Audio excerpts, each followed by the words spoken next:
Rugger ක්‍රීඩක වසීම් තාජුඩින්ගේ motor රථය පසුපස හඹා ගිය ජීප් රථයේ අරුණ විධානකමගේ නොහොත් කච්චා ගමන් කළ බව අපරාධ පරීක්ෂණ දෙපාර්තමේන්තුව තහවුරු කර තිබෙනවා.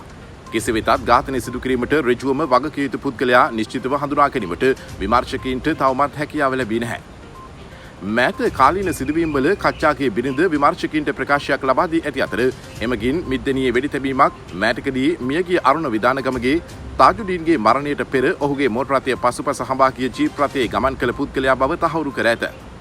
ප්‍රශ්න කිරීමේදී අදාළ CCTV දර්ශන ඇයට පෙන්වීමෙන් පසුව මෙම හඳුනා ගැනීම සිදු කර තිබෙනවා. ඉන්පසුව දර්ශනවල දක්නට ලැබෙන පුද්ගලයා සැබවින්ම කච්චා බව CID පරීක්ෂණ වලින් තහවුරු වී තිබෙනවා.